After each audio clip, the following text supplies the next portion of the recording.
Field Marshal Erwin Rommel stood on the beach at Normandy in January 1944 and saw catastrophe waiting to happen.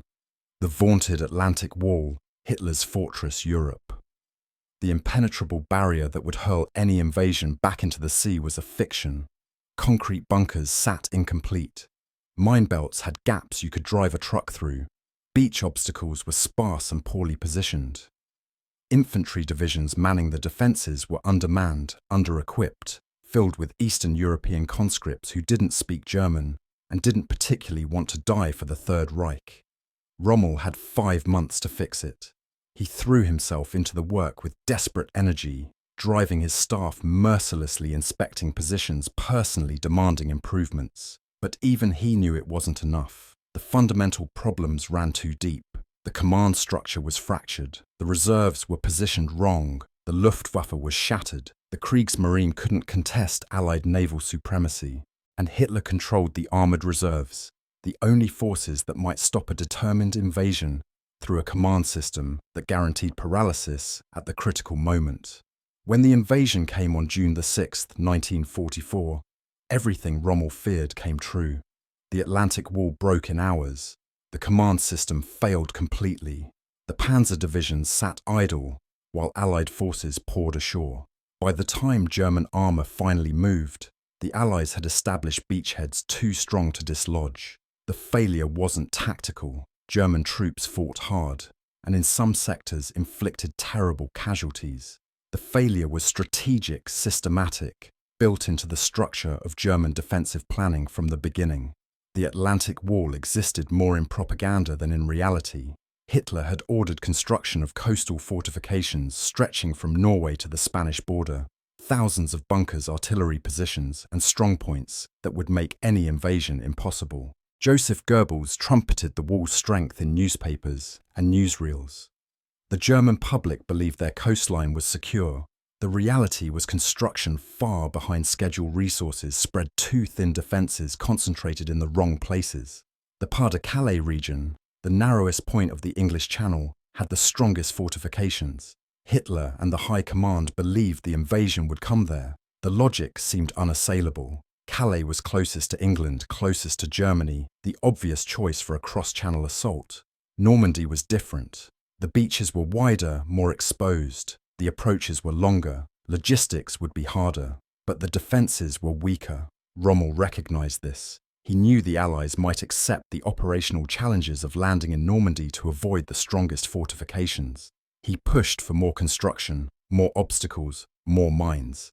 Time ran out before the work was finished. Rommel's defensive philosophy clashed fundamentally with that of his nominal superior Field Marshal Gerd von Rundstedt, commander of OB West. Rundstedt believed in defence in depth, hold the coast lightly, keep powerful armoured reserves inland, counterattack once the enemy committed to a landing site, destroy them on the beaches or just beyond.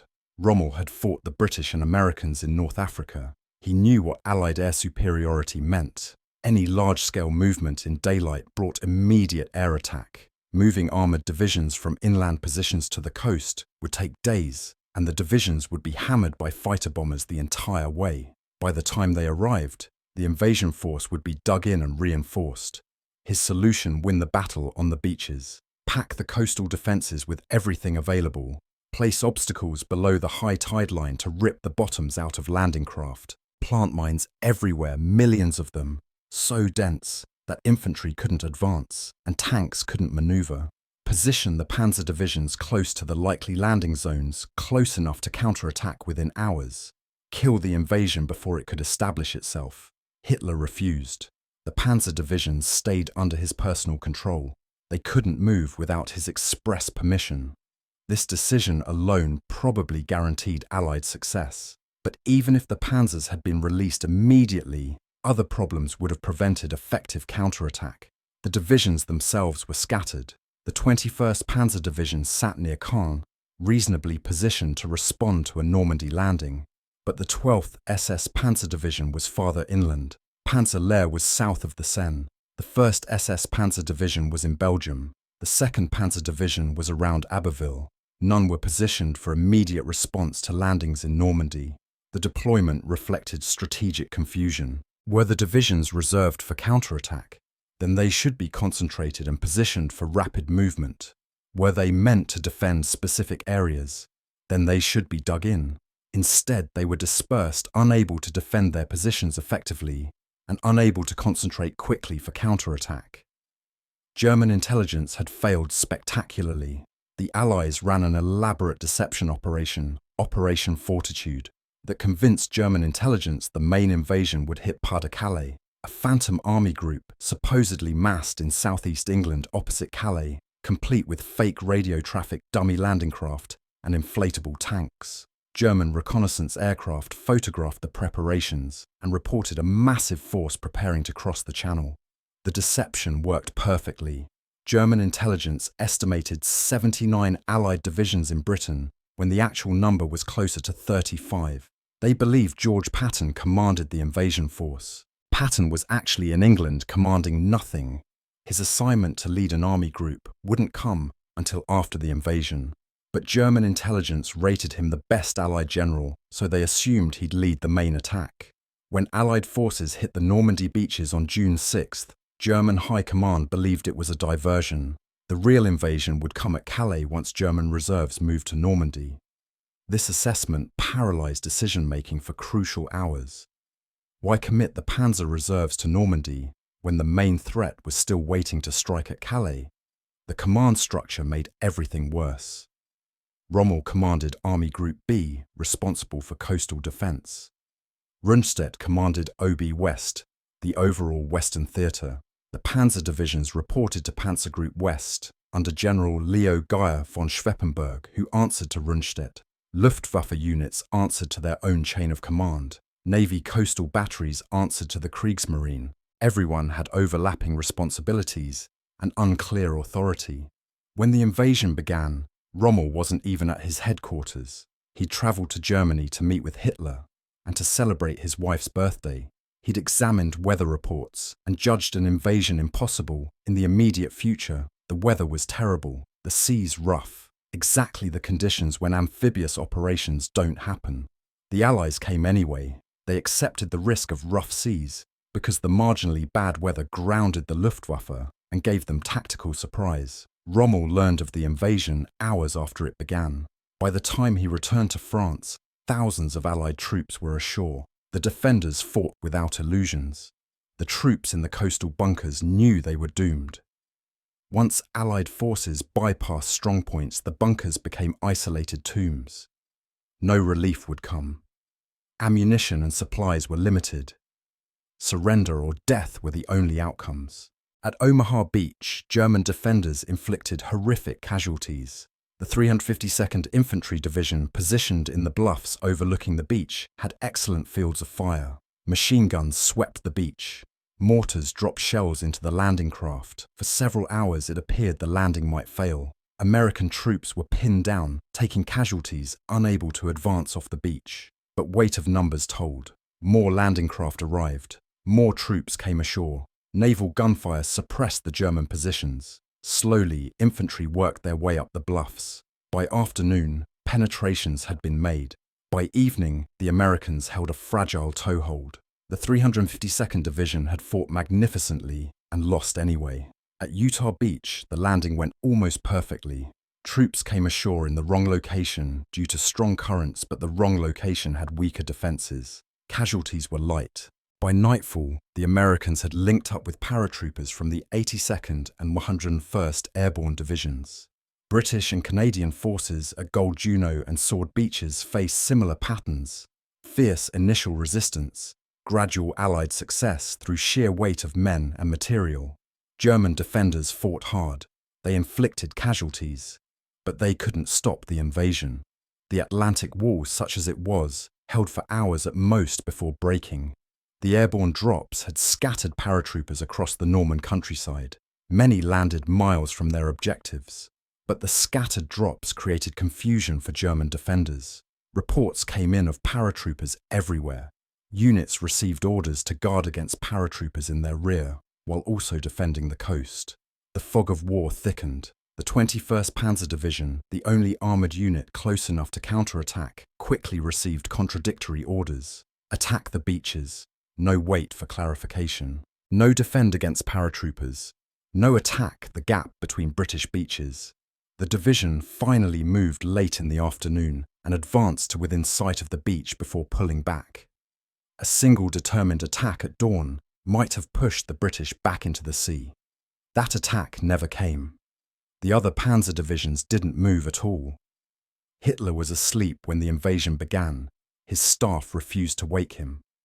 By the time he woke and was briefed, the moment for immediate counterattack had passed. Even then, he wasn't convinced Normandy was the main invasion. He withheld the panzer reserves. The paralysis continued through June 6th and into June 7th. Divisions received movement orders, then cancellations, then new orders. The Allies used the delay to reinforce their positions, land more troops, bring artillery and tanks ashore. When German armour finally moved, Allied fighter bombers tore into the columns.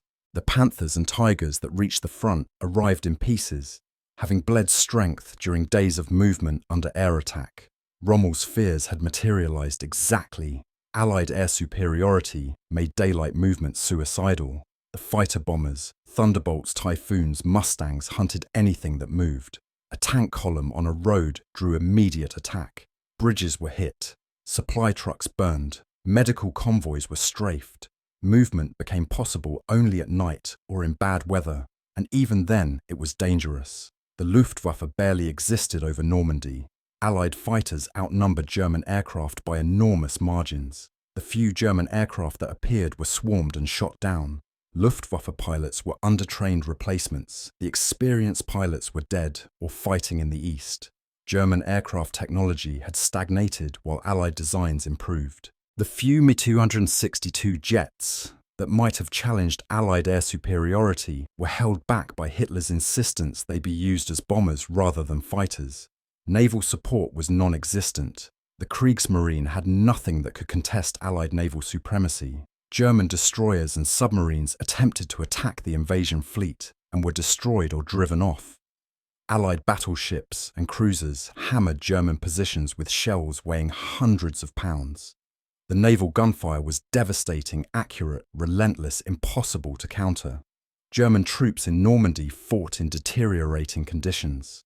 Supplies ran short. Ammunition became scarce. Reinforcements couldn't reach the front or arrived decimated by air attack. Medical care was primitive.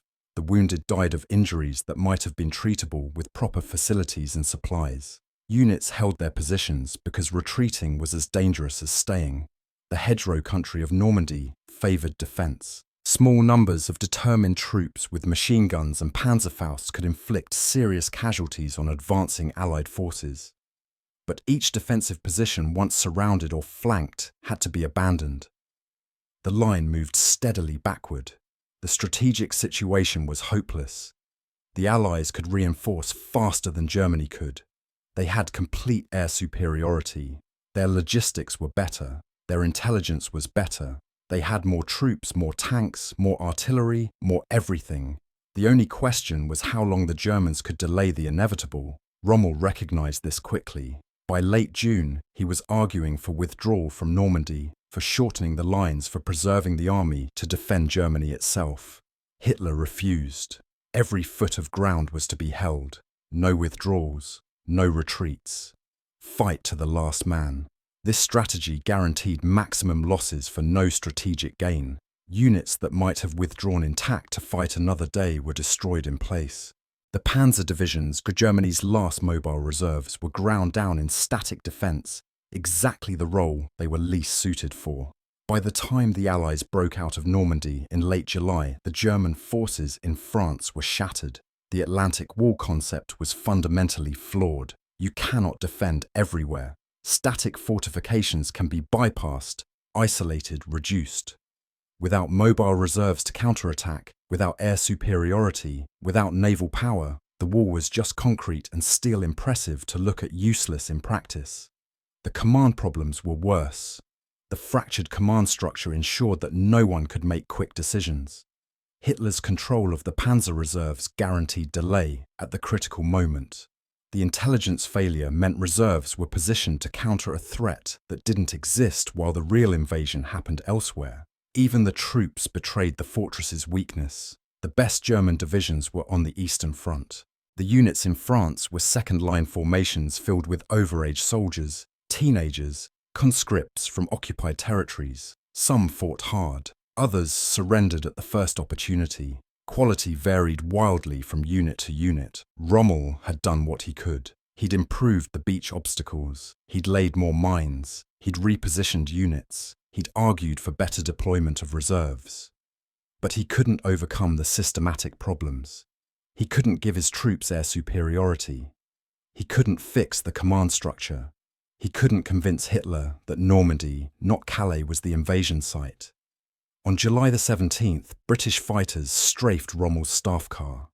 He suffered severe head injuries and was evacuated to Germany. He'd later be implicated in the July 20th plot to assassinate Hitler and forced to commit suicide. But before that, lying in a hospital bed in Germany, he knew the truth. The Atlantic Wall had failed, not because the troops lacked courage, not because the fortifications weren't strong enough, but because the entire defensive strategy was wrong from the beginning. You cannot win a defensive battle when the enemy has overwhelming superiority in every category that matters. The Atlantic Wall was propaganda, a comforting fiction that Germany could defend itself against the combined might of America and Britain. The fiction died on June 6, 1944, when the first Allied soldier stepped onto Norman sand. The fortress was broken before the first shot was fired. The Germans just hadn't admitted it yet.